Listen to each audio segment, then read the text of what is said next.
정치권 동향을 대기자의 시선으로 짚어보는 기자 대기자 시간입니다. 오늘도 성한용 한겨레 신문 선임기자, 최병묵 전 TV조선 해설위원 두 분과 함께하겠습니다. 어서 오십시오. 네, 반갑습니다. 네, 안녕하세요. 네, 오늘 성 의원님께서 발제해 오셨죠? 예, 국회에서 2차 추경안 처리가 있었고요. 또 국정원장 후보자죠. 이종석 후보자에 대한 청문회에서 여야가 공방을 벌이고 이런 정치 현안 갖고 토론을 해보면 될 것 같습니다. 네.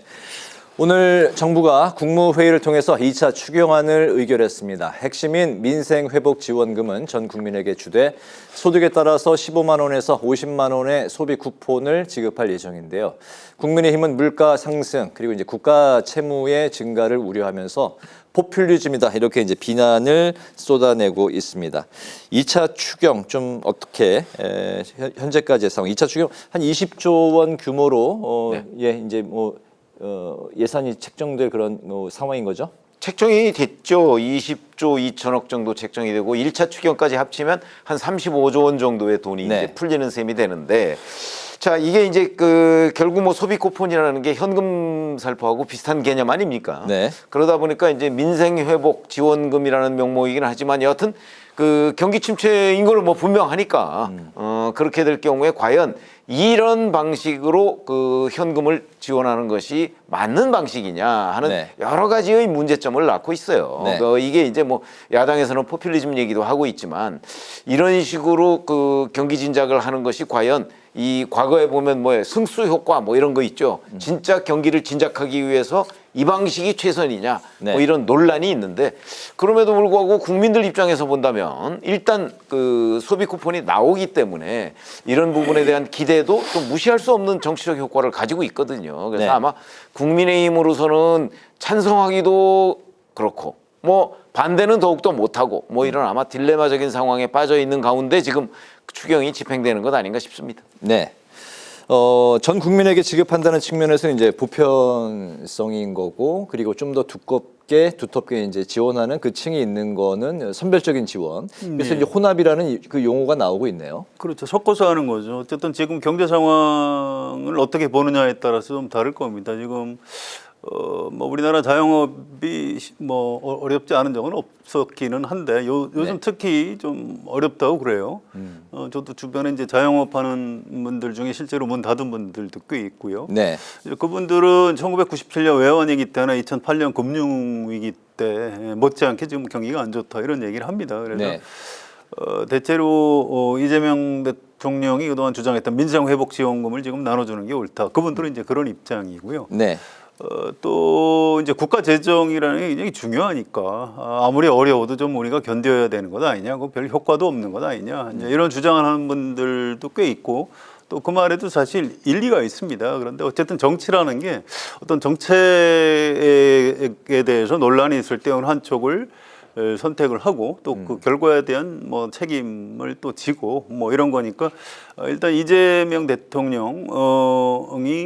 선택한 국민 민생회복지원금을 집행하는 쪽으로 뭐 국회에서도 뭐 결론을 내지 않을까 뭐 이렇게 예상이 됩니다. 다만 이제 한 가지 걱정은 이 윤석열 전 대통령 때도 감세 정책을 썼는데 이재명 대통령도 이 감세 쪽으로 자꾸 얘기를 그동안 많이 했고, 실제로 금융투자소득세는 먼저 윤석열 당시 대통령이 먼저 폐지하겠다 했고, 나중에 민주당 대표였던 이재명 대통령이 나도 폐지에 찬성하겠다 이렇게 해서 금융투자소득세가 지금 없어졌거든요. 금투세가 폐지가 된 거죠? 그렇습니다. 근데 저는 개인적으로 그거 유지했어야 된다고 생각하는 사람이에요. 그래서 뭐 어쨌든 없앴으니까 다시 국회에서 뭐 잘 토론을 해서 소득 있는 곳에 과세가 있는 게 맞거든요. 그래서 세금 설계를 다시 좀 잘 해야 될 것 같고요. 앞으로도 혹시라도 이재명 대통령이 일종의 포퓰리즘 성격이 감세 정책을 펴는 일은 좀 조심해야 된다라는 말씀을 꼭 드리고 싶습니다. 알겠습니다.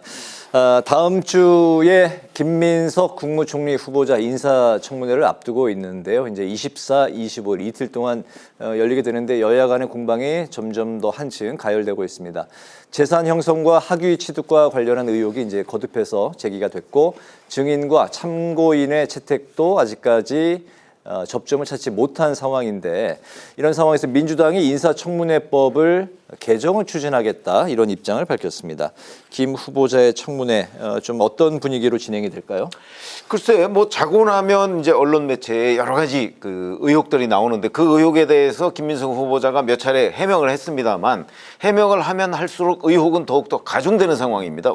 왜냐하면 분명한 본질적이고 핵심적인 부분에 대한 해명을 못하고 있기 때문인데 그중에서 특히 이제 돈 문제입니다. 결국 빌린 돈이라는 그 문제를 네. 어떤 식으로든 설명이 안 되고요. 그다음에 2020년 본인의 그 재산 등록 갔던 거와 2025년 재산 등록이 워낙 차이가 많기 때문에 그럼 그동안의 생활은 어떻게 했느냐는 부분, 수입과 지출의 불균형 뭐 이런 부분에 관해서 뭐 수입이라는 거야 신고한 대로 뻔히 있는 거 아닙니까? 네. 근데 그 실제 쓴 돈은 그거보다 2배 이상 많은 것. 뭐 이걸 어떻게 설명하느냐는 건데 그 부분에 대한 명쾌한 답변을 내놓지 못하고 있고 그다음에 본인이 뭐 빌렸다는 그 여러 가지 뭐 그 돈 뭐 이런 부분에 대한 그 계산도 안 맞기 때문에 저는 과연 그냥 그런 계산 뭐 다 덮어두고 국회에서 민주당이 압도적 다수니까 표결해서 통과시키자 혹시 또 그런 건 아닌지 그랬을 때 국민 여론이 과연 얼마나 수긍할 수 있을 것인지 뭐 이런 걱정이 앞서는 분위기입니다. 네. 민주당이 이제 뭐 현재 분위기로서는 별 문제가 있어 보이지는 않는다 그런 이야기들을 이제 그 언론에 이야기를 하고 있는데 가장 큰 쟁점은 송 의원님은 어떤 부분이라고 보십니까? 그래서 뭐 민주당 의원들이요 대외적으로요 별 문제 없다 이렇게 방어할 수밖에 없겠죠. 그런데 따로 물어보면 걱정들을 많이 하더라고요. 네. 다만 지금 청문회 전에 미리 해명을 하면은 오히려 그 해명이 의혹을 증폭시킬 가능성이 있기 때문에 인사청문회에서 한꺼번에 좀 해명을 내놓을 것 같다 이렇게 긍정적으로 보는 시각도 있어요. 그래서 네. 전 좀 두고 봐야 될 것 원래는 같아요. 이제 후보자 본인이 하루에 한 가지씩 해명을 하겠다 이제 그런 입장이었습니다. 예. 그랬다 뭐 한꺼번에 인사청문회에서 하는 게 좋겠다 뭐 이런 식으로 좀 흐름이 바뀐 모양이고요. 네. 이게 이제 그 전에 우리 고위공직자 후보자들이 이제 가장 많이 문제가 됐던 게 뭐 위장 전입, 뭐 부동산 투기 수성 위장 전입 또는 이제 자녀 학교 진학을 위한 뭐 위장 전입 또는 뭐 논문 표절 이런 게 많았는데 사실 그런 거는 뭐 해명이랄 것도 없어요. 인정하고 잘못했습니다. 이렇게 하면 넘어가 주는 경우가 많은데 네. 이건 이제 돈 문제입니다. 그것도 액수가 꽤 커요. 그래서 이거를 다음 주 이틀 동안 청문회에서 대략 윤곽에 대해서 이제 설명을 하면 그 얘기를 들어보면 상식적으로 우리 국민 상식적 시각에서 판단을 할 수가 있을 겁니다. 거기에서 뭐 이른바 기타 소득이라는 게 뭐 저렇게 좀 있었나 보다라고 이제 좀 납득을 하게 되고 또 이재명 후보자, 김민석 후보자 본인이 이런 부분 제가 참 투명하게 처리를 못했는데 굉장히 좀 죄송합니다 이렇게 태도를 좀 이렇게 누그러뜨리는 이 국민 앞에 좀 사과를 하는 이런 네. 모습을 갖추고 이제 이렇게 하면은 뭐 넘길 수도 있을 것 같아요. 좀 뭐 두고 봐야 될 것 같고요. 네. 네, 근데 한 가지 이제 김민석 후보자 입장에서 역지사지에 이렇게 생각하면 약간 다행인 게 우리 일반 국민의 기대치가 김민석 후보자한테 대해서 그렇게 높은 것 같지는 않아요. 뭐 본래 뭐 정치도 오래 했고 좀 이렇게 험하게 살았다. 이제 과거에 문재인 대통령하고 조국 법무부 장관 후보 때 그때하고 좀 대비를 해보시면 알 겁니다. 그때는 이제 문재인 대통령이나 조국 교수나 굉장히 좀 잣대를 청렴하게 네. 살아온 인생이었기 때문에 그런 여러 가지 의혹에 대해서 이제 국민 상당수가 분노하고 있는데 지금은 그런 상황은 아닌 것 같아요. 그래서 이거는 김민석 후보자가 있는 그대로 정직하게 이렇게 설명하고 겸손하게 잘못된 부분에 대해서 사과를 하고 이렇게 하면 넘길 수도 있는데 뭐 모르겠습니다. 다음 주 화요일 수요일 날 좀 지켜보고 뭐 다음 주에 한번 다시 얘기를 해야 되지 않을까. 글쎄 저는 이제 그 부분에 동의할 수 없는 게 이게 네. 사실은 핵심적인 그 의혹은 돈 문제란 말이죠. 돈 문제는 그냥 관점의 차이하고는 다른 거예요. 이거는 돈 문제는 조금이라도 해명이 덜 되면 바로 이건 위법의 문제하고 연결이 됩니다. 정치자금법 위반이죠. 그렇기 때문에 저는 지금도 해명을 못 내놓는데 청문회에서 그 해명을 과연 제대로 할 수가 있을까? 굉장히 의문입니다. 저도 그래서 다음 주 한번 청문회 보고 나서 우리가 다시 한번 토론해 보시죠.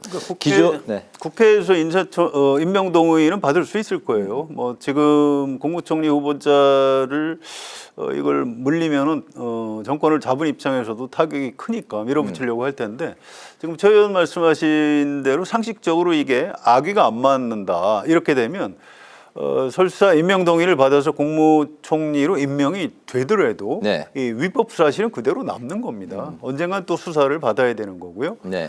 또 지금 당장은 그렇게 넘길 수 있을지 몰라도 그 부작용이라고 할까요? 그 영향이 이재명 대통령의 국정 지지도에 나쁘게 작용을 할 수밖에 없어요. 그래서 지금 그동안 취임 직후에 뭐 대체로 뭐 그런 대로 별 무리 없이 잘 하는 것 같다 이렇게 평가를 받고 있는데 여기서 이제 김민석 후보자가 잘못하면 그 점수를 네. 이재명 대통령의 실점으로 네.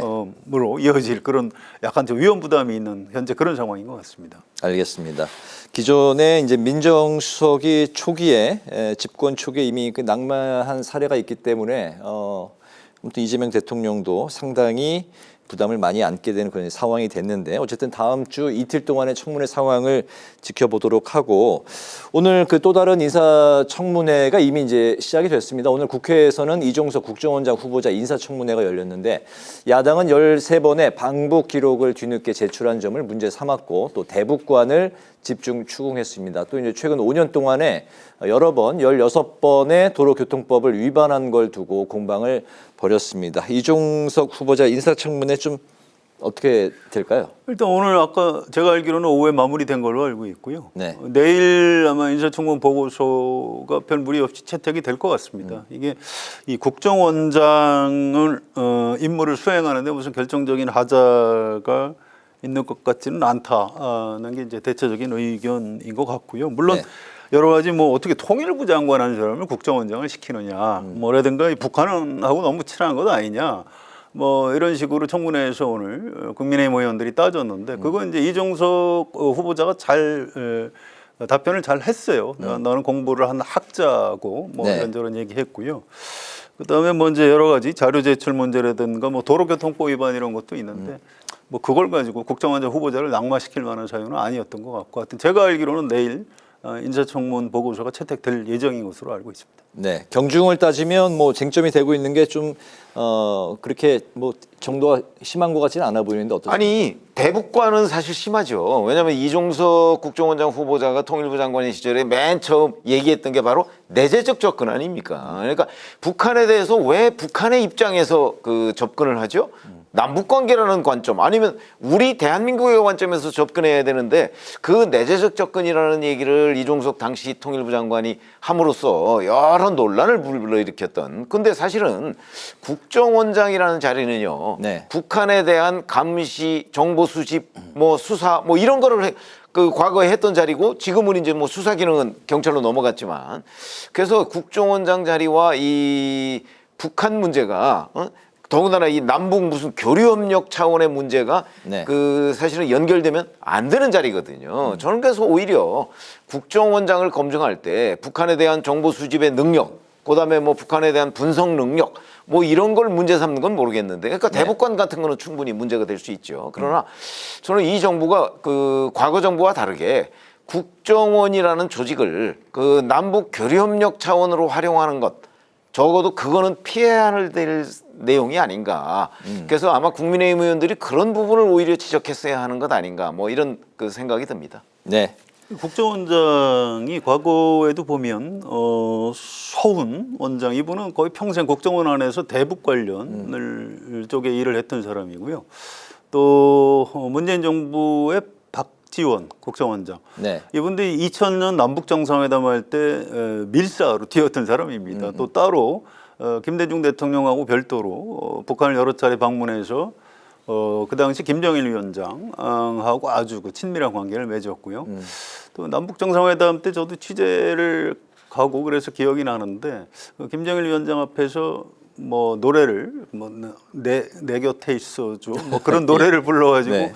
북한 사람들한테 이제 박수도 많이 받고 뭐 그랬던 기억이 있는데 이제 이분들이 국정원장을 해도 별 문제가 없었어요. 그래서 이거는 지금 뭐 보수 쪽에서 걱정하는 게 일리는 있습니다만 뭐 대한민국 국정원장입니다. 네. 대한민국 그렇게 간단한 나라 아니고요. 그래서 크게 걱정을 하지 않으셔도 될 것 같다. 이 말씀을 꼭 첨부하겠습니다. 네, 다음은 민주당과 국민의힘 당 상황을 좀 살펴보겠습니다. 민주당이 차기 당권 경쟁이 본격화하는 분위기인데 정청래 의원과 박찬대 전 원내대표 2파전으로 당 대표가 이제 그 중에서 이제 선출될 가능성이 높아지고 있는데 지지자들 간의 신경전이 점점 가열되고 있는 상황입니다. 여기에 이제 권리당원의 표심이 가장 큰 변수로 작용할 거다라는 관측이 나오고 있습니다.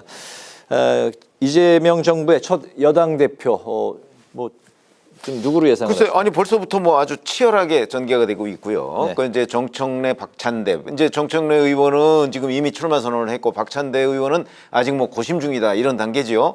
그러나 이제 박찬대 의원 같은 경우는 결국 이재명 대통령의 뭐 메시지 같은 거를 지금 기다리고 있는 것 아닌가 하는 분석이 되고요.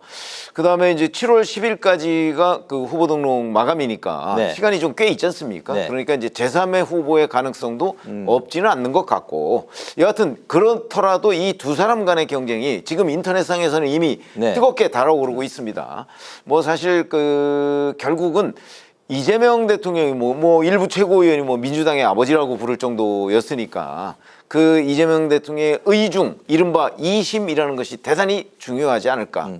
그렇게 된다면 2심이 그 있다고 지금 현재 그 당내에서 운이되고 있는 박찬대 원내대표가 조금 유리한 것 아닌가, 뭐 이렇게 지금 그 예상들이 많이 있는데, 네. 정청래 의원 같은 경우는 이제 인지도에서 앞서고 그다음에 이제 이른바 강성 민주당원들한테 인기가 높다, 뭐 이런 것들 때문에 네. 조금 더 상황을, 아직 뭐 시간이 파리 전당대회까지 예, 예. 많이 있으니까 지켜봐야 되겠습니다. 네, 뭐 한 달 하고도 이제 더 많이 남아 있는데 이재명 대통령이 의원 시절에 쓰던 그 사무실을 박찬대 의원이 이어서 받았다.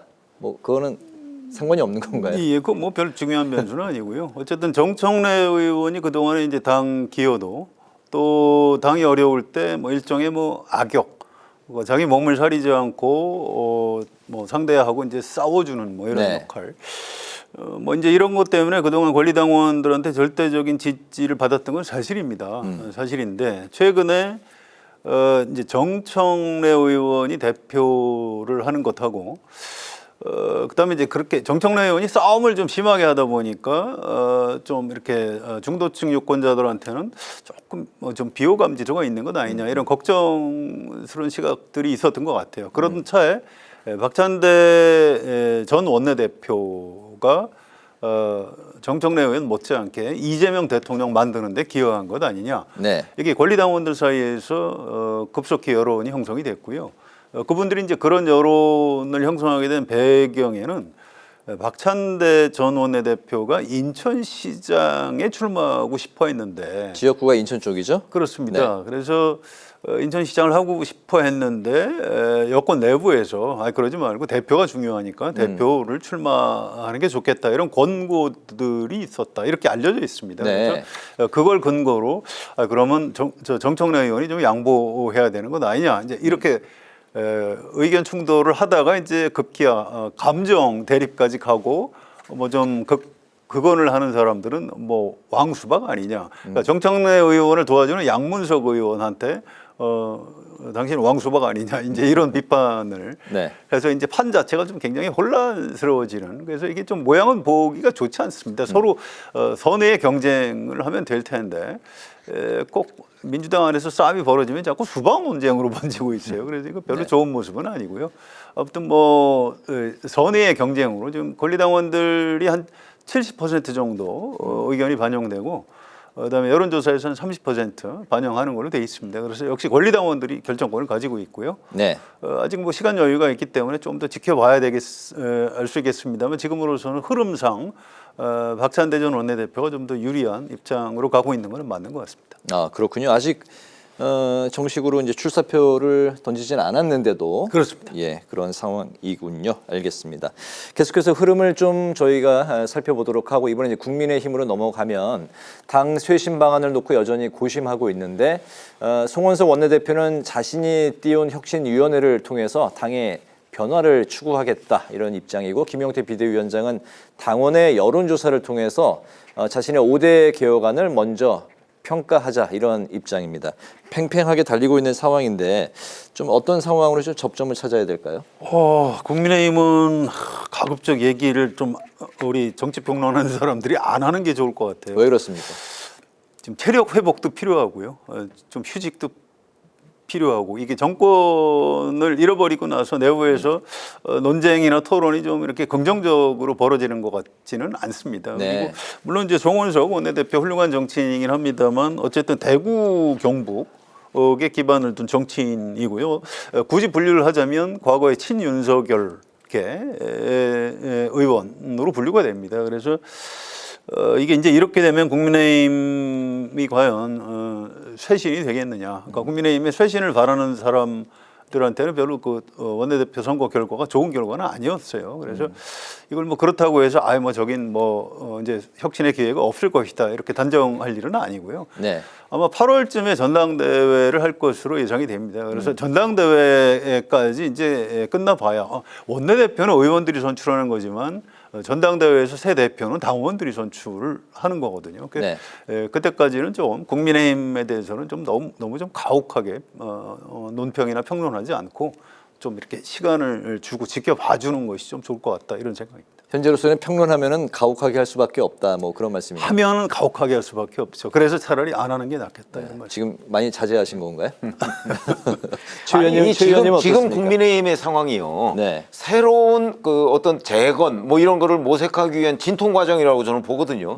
이거는 선거에서 패배한 정당이 그런 진통도 없이 바로 일사불란하게 다시 된 거는 지난 2022년 대선 때 그 민주당이 패배하고 나서 이재명 대표 다시 옹립하는 과정밖에는 없어요. 네. 그리고 오너가 거의 확실한 이런 정당 외에는 없는 거예요. 그렇기 때문에 저는 자연스러운 진통 과정이라고 봅니다. 그러나 이제 이 진통을 더군다나 지금 뭐 송원석 원내대표는 뭐 개파색이 그렇게 짙게 있던 사람도 아니에요. 네. 그렇기 때문에 이 사람이 수도권 민심의 눈높이에 맞추겠다 이렇게 지금 공언을 하고 있는 상황이거든요. 그러니까 이걸 과연 어디까지 실천하고 있는지를 우리가 보지도 않고 국민의힘은 영남권은 안 돼 이렇게 볼 건 아니라고 저는 생각을 하고요. 그래서 조금 지켜봐야 될 그 과정이다. 그런데 마침 또 6월 30일까지 김용태 비대위원장이 임기예요. 네. 그러니까 그때까지는 지금 떠나는 사람이 개혁안을 던져놓고서 이대로 해라고 하는 것도 또 그 이치에 맞지 않아요. 그렇기 때문에 제가 보기에는 송원석 원내대표가 눈높이에 맞추겠다고 하는 그 계획, 그 다음에 그 새로운 이제 대표가 나올 거 아니겠습니까?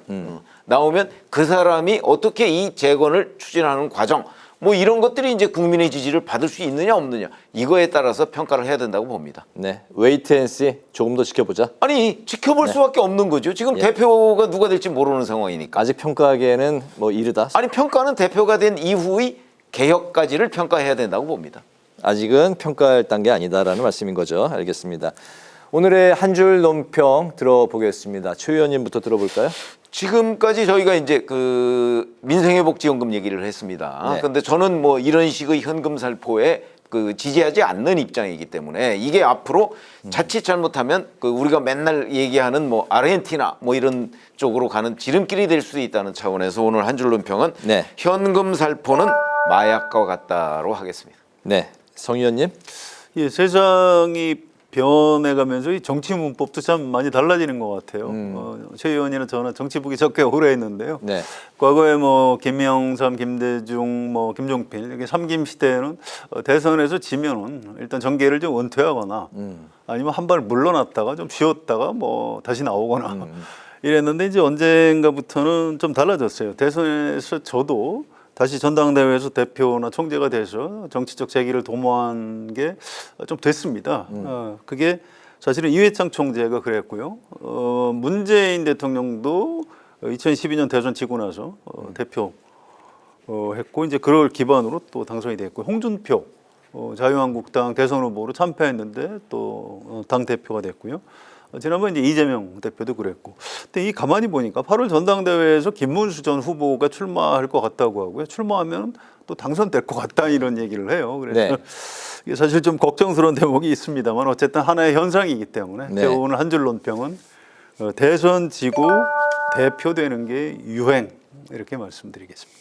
알겠습니다. 기자, 대기자, 지금까지 성한용 한겨레 신문 선임 기자, 최병묵 전 TV조선 해설위원 두 분과 함께 오늘의 전국 현안 살펴봤습니다. 말씀 잘 들었습니다. 고맙습니다.